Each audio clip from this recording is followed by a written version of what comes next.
Commander Elias Vega's breath echoed inside his helmet, a steady rhythm against the hollow silence of the derelict station. The hum of distant machinery had long since faded, leaving only the soft thump of his magnetic boots on the cold metal floor. Vega's eyes scanned every shadow, every flickering light, as he moved through the narrow corridor, his grip firm on the pulse rifle strapped to his chest. "Captain, you seeing this?" crackled the voice of his engineer, Torres, over comms. Vega glanced to his right, spotting the half-eaten remnants of some alien meal floating in zero-G, untouched for what must have been weeks. A slow twist of packaged food hovered next to a datapad, its cracked screen still flashing red symbols in a language no human had yet deciphered. "Yeah, Torres," Vega replied. "Looks like they left in a hurry. Stay sharp." The rest of the crew acknowledged, their voices tight with focus. No one liked dead stations, especially alien ones. Too many stories ended with crews like theirs vanishing without a trace. But that's what made Vega different. Fear didn't paralyze him, it sharpened him. That's why his name carried weight across salvage crews from Sol to the outer reaches. He went where others wouldn't. They moved deeper. Dim emergency lights pulsed overhead in slow, irregular flashes. Shadows stretched unnaturally with every flicker. Vega's eyes darted to follow them, his mind alert for anything that didn't belong. It wasn't just fear of ambush, it was something more primal, a gut feeling that he was being watched. "Captain, I got something," said Ortiz, the ship's scanner operator, stationed back on Vega's ship, the Resolute. "Power readings ahead localized. Looks like an active containment field." "Copy that," Vega said, his pace quickening. Power meant purpose. Purpose meant something valuable. His eyes narrowed as he checked his scanner. "Follow me. No one touches anything without my say." They reached a bulkhead door, its frame scorched and warped, like something had tried to break in or out. Vega's fingers hovered over the access panel. The symbols were unfamiliar but universal in intent. Hazard warnings. Circular icons with claw-like edges surrounded a central triangle. The red glow of the emergency lights only made them look more sinister. "Captain, maybe we let this one go," Torres suggested, his tone forced casual but laced with genuine concern. "Seen these kinds of seals on wrecks before. Nothing good behind 'em. That's why it's still here," Vega replied, his voice like steel. "Risk and reward, Torres. We didn't come this far to turn back now." With a few sharp taps on his wrist console, Vega triggered the manual override. The door hissed as pressurized air escaped, and with it came a faint, acrid smell, like burnt circuits mixed with something organic. Vega wrinkled his nose as he stepped through. Inside was a wide, circular chamber, its walls lined with dark metal plating etched with alien script. The glow of blue containment fields bathed the room in cold light. Vega's eyes were immediately drawn to the centerpiece. It hovered mid-air, locked inside a shimmering energy field. At first glance, it looked like liquid metal, a mass of mercury-like fluid that pulsed and shifted as if it had a heartbeat. But as Vega stepped closer, it changed. It twisted into jagged edges, then smoothed out again, cycling through shapes that flickered too quickly to comprehend. "Captain, tell me I'm not the only one seeing that," Torres muttered. "You're seeing it," Vega replied, his eyes never leaving it. He stepped forward slowly, gaze locked on the mass. It pulsed faster as if it had noticed him, each shift of its form becoming sharper, more deliberate. It wasn't random anymore. It was watching back. He turned to the console at the side of the room, its cracked screen filled with alien text. Fingers hovered over the controls. He didn't need to understand the words. Context told the story. Multiple log entries marked with the same hazard symbol. Glitches in the logs played fragments of a recording. Unauthorized breach. Adaptive evolution. Reactive intelligence. Cannot be contained. Vega frowned. His eyes darted back to the shifting substance.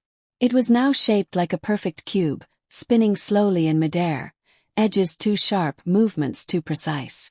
His instincts flared. It was copying. Learning. Captain, Torres said slowly, his voice quiet, like he was afraid to be overheard. That thing's looking at us. Relax, Vega replied, eyes narrowing. It's just following motion. Some kind of reactive fluid tech. Probably experimental AI biotech. He crouched to get a better look, his gloved hand tapping on his helmet's visor to run a scan. The HUD flashed data in real time. Unidentified organic synthetic hybrid. Composition, unknown. Potential threat, unknown. Biotech my ass, Torres muttered, his voice strained. Captain, that's not tech. That's something alive. Vega's gaze stayed locked on it. The cube dissolved into a spiral, a smooth, coiling helix like a DNA strand, one far too human in shape to be a coincidence. His jaw clenched. He knew what this was. Not what it was, but what it meant.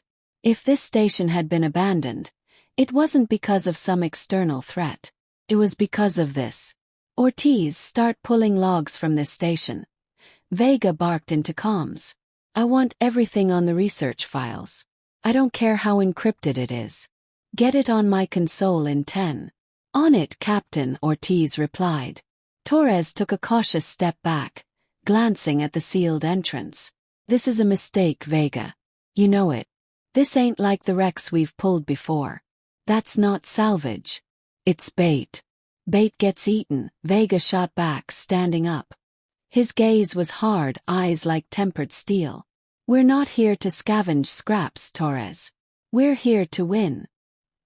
He turned his eyes back to the substance, watched it shift into a perfect sphere, smooth as glass. Its surface shimmered with color. Faint reflections of the crew mirrored on its surface like a distorted lens. He saw his own face for a moment, his helmeted reflection staring back. His reflection smiled. He didn't. His heart jumped, breath catching in his throat, but he didn't back away. He didn't shout. He didn't flinch. This was the edge where most men broke, where they called it good enough and ran back to their ships. But not Vega. Not humanity. We don't scare. We don't run. Get it ready for transfer, Vega ordered. His voice cold and sharp as the void. It's coming with us. Captain, we don't even know what it is, Torres argued, his voice rising in disbelief. We don't know if it's alive, if it's hostile, if it's safe to even breathe near it. And if it is, we'll figure it out, Vega said, walking back to the door, eyes fixed on the containment field. That's what makes us human, Torres. Everyone else in this galaxy sees a threat and runs. We see it, and we take it with us. Torres didn't reply, but Vega heard his breath slow, heard him mutter a curse under his breath. Fear, doubt, logic, all the things that told men to turn back. But that's why they weren't like anyone else. They were human. And humans went where no one else dared. Seal it for transport, Vega ordered as he stepped into the hall. And tighten up. We're not alone in here. Behind him, in the containment field, the perfect sphere twisted again. It flattened, smoothed, and folded. Its surface shimmered once more. The shape it took was familiar this time. Face. Not human. Not alien. Both. Captain, we've got movement. Ortiz's voice was tight with urgency. Not from the unit, from the station itself. Bulkhead doors on Deck 3 just sealed on their own, and I'm picking up motion pings on Deck 2. No life signs, but something's moving. Vega's eyes darted to Torres, and they both knew what it meant. Automatic systems didn't just re-engage after years of dormancy. Not without something triggering them. Ortiz, lock down Deck 3 remotely, Vega ordered, already tapping commands into his wrist console. Route all system commands through the Resolute. I want control of everything that moves on this station. Trying, Captain, Ortiz replied, his breathing audible over the comms. But something's fighting me. Feels like I'm arm wrestling another operator. Another operator, Torres echoed, already pulling his sidearm from his holster. His eyes darted to the containment field like it might jump at him. Tell me that doesn't mean what I think it means. Not a person, Ortiz said. No life signs on the scans. But something's issuing commands. Fast commands. Too fast for organic input. AI? Torres asked, his eyes narrowing. Doesn't match standard AI signatures, Ortiz replied. It's sloppy. Inconsistent. Like it's learning as it goes. Vega's gaze slowly shifted to the containment field, eyes locked on the swirling mass. It hovered, still as death. For a moment it looked harmless, Jew. You're saying it's hacking us? Torres asked, his eyes widening. Through the station's network. Not hacking, Vega replied. His fingers hovered over the command console, scanning for anomalies in the system logs. Spreading. Static buzzed over the comms, sharp and sudden. It cut out as fast as it came, but not before a sound slipped through. A low, guttural pulse like a heartbeat, distant but distinct. It wasn't a mechanical sound. It was too organic. Tell me you heard that, Torres said, his voice tense. I heard it, Vega replied, already running diagnostics. His HUD lit up with system alerts. Minor power fluctuations, camera feeds cutting in and out, motion sensors reporting phantom blips. Captain, Ortiz's voice came back, slower now. His tone shifting from urgency to something colder. I don't think it's trying to break in. I think it's trying to talk. Silence. Explain, Vega said, his eyes narrowing. The pattern of the signal, Ortiz replied. His voice unsteady. It's not random. It's rhythmic. Structured. I cross-referenced it with known comms protocols. It's matching the cadence of human speech. Come on, man, Torres muttered. His eyes darting around the room like he was looking for a way out. You're telling me that Blob is trying to have a conversation? Not a conversation, Ortiz corrected. A copy of a conversation. Like it's mimicking our signals to see if we react. Yeah, well, congratulations, Torres said, his voice rising. I'm reacting. He pointed at the containment field. Captain, we can't bring this back. It's not salvage, it's a parasite. You think it's just gonna sit there while we drag it home? Lemon. This thing's already halfway through our systems. And we haven't even left the station. Vega didn't answer right away. His eyes stayed on the containment unit. The substance shifted slightly, like a drop of water disturbed by a faint vibration. It wasn't random anymore. It had intent. He keyed his comm Ortiz. Isolate the Resolute's network from the station. Cut everything but emergency comms. No data flow. No uplinks. Already on it, Captain, Ortiz replied. Firewall's holding, but... Captain, listen, if it's copying patterns, that means it's listening to us too. Every word, every signal, every command. It's learning from us. Vega's jaw tightened. That was the part that stuck with him. Every salvage job had risks. Failing life support, rogue drones, hostile wildlife. But this wasn't something he could shoot, seal, or outthink. This was something that outthought back. Captain, I'm not touching that thing, Torres said, backing away from the containment unit. I'm telling you, if we bring it on board, it won't stay in that box. We've already seen it mimic, Vega replied, still watching the field. That means it's not just reacting. It's planning. Torres shook his head, pointing at the console. Then the plan's simple. We jettison it. Right now. Seal this whole section and blow it out into space. Whatever secrets it's hiding, I don't care. Some things ain't worth knowing. Vega didn't answer. His gaze stayed locked on the swirling form inside the containment field. It had shifted again. No longer a spiral. No longer random shapes. Figure. 2 arms. 2 legs. No face, just a smooth, featureless head. But the posture was unmistakable. It was human. Captain.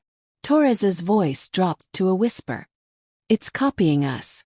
Vega's breath was slow, steady. The thing inside the field raised one arm. Slow, deliberate. A mirrored motion. It was copying him frame for frame. No hesitation. No delay. Then it did something new. Wave. Not a copy. Not a reflection. A deliberate, unprompted action. Signal. Captain, Ortiz's voice came back, lower than before. I think it's asking for something. Yeah, Vega muttered, eyes still locked on the figure. I think it is. Don't answer it, Cap, Torres said firmly. Don't answer. It's baiting us. You open that door, it won't stop with you. It'll follow us home. Vega stared for a moment longer. His fingers hovered over the console. The override command was right there. One tap, and the containment field would drop. He didn't move. His gut told him everything he needed to know. Ortiz, report on Deck 3. Vega ordered, eyes still locked on the field. Not good, Captain, Ortiz replied. His breathing faster now. I'm picking up more movement. It's not pings anymore, it's heat signatures. 3 of them. Not human. Same density as. Well, you can guess. Multiplying, Vega muttered. His mind worked quickly. They're not staying in the box anymore. Exactly, Torres said, gripping his sidearm tighter. We blow it now. All of it. We don't need this, Captain. We never did. He wasn't wrong. But Vega wasn't the kind of man who walked away from a prize. No risk, no reward. That's the creed that got them this far. But this wasn't a wrecked station or an abandoned colony. This wasn't salvage. This was something else. Ortiz, prep a hard wipe of all station logs, Vega ordered. No one gets to know about this but us.